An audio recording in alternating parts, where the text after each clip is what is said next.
दोस्तों, मैं विपिन कुमार मिश्रा आज आपको बहुत ही रोचक साइंटिफिक स्टोरी सुनाता हूँ जो आपके मन को बहुत पसंद आई और आपको ये भी पता लगेगा कि इनोवेशन डेवलपमेंट्स कैसे होते हैं। ये बात सन 1825 की है, जब हमारे Michael Faraday the great scientist कोयले को जला के रोशनी कर रहे थे, क्योंकि उस वक़्त एडिसन का बल्ब नहीं आया था, क्योंकि वो 1879 में आया था। तो जब 1825 में वो कोयले को जला के रोशनी कर रहे थे, कोयला जलने के बाद उसमें एक अच्छी स्मेल वाला लिक्विड बच गया। आजकल का टाइम होता तो लोग उस लिक्विड को फेंक देते, जो हमारे आजकल के माइंडसेट हैं, एट्रीब्यूट्स हैं। बट उस वक्त वो लोग बहुत बारीक दृष्टिकोण से काम करते थे, तो उन्होंने इस लिक्विड को एनालिसिस की। जो कणों का, मॉलिक्यूल्स का स्ट्रक्चर है, उसमें 6 कार्बन एटम है और 6 हाइड्रोजन एटम है।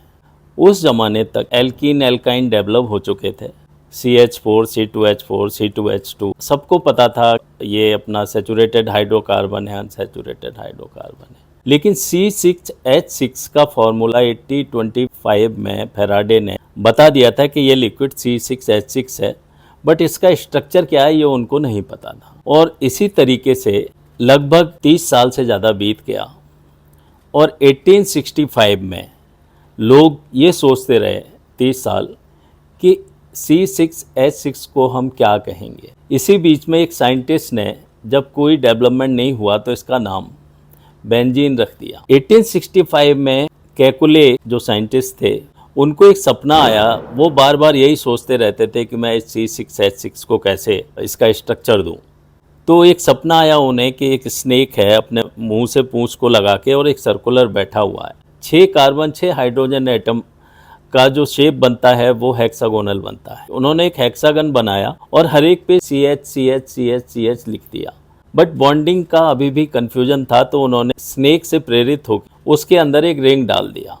उसके बाद जब उन्होंने उसको बैलेंस आउट किया, तो उन्होंने देखा कि अगर मैं अल्टरनेट बॉन्ड बना देता हूँ, एक छोड़ के एक को कार्बन के बीच में, तो हाइड्रोजन की एक वैलेंसी सेटिस्फाइड हो जाती है और कार्बन की 4 सेटिस्फाइड हो जाती हैं। और यहाँ से दोस्तों शुरू हुई बेंजीन के स्ट्रक्चर की और एरोमेटिक केमिस्ट्री, जो क्लोज साइक्लिक चेन की केमिस्ट्री है, वो पिक्चर में आई और उससे दुनिया बदली।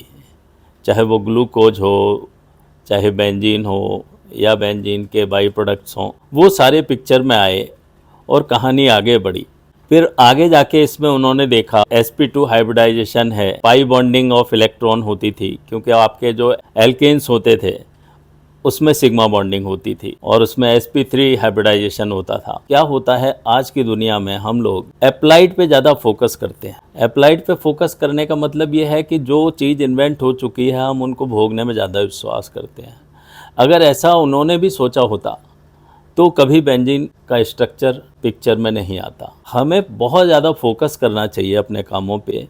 हो सकता है अगले इन्वेंटर हम ही हों, और ये युवाओं के लिए बहुत ही इंस्पिरेशन है।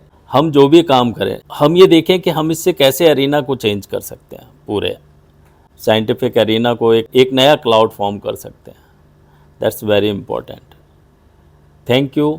और अधिक जानकारियाँ करने के लिए चैनल को सब्सक्राइब करें, लाइक करें, शेयर करें।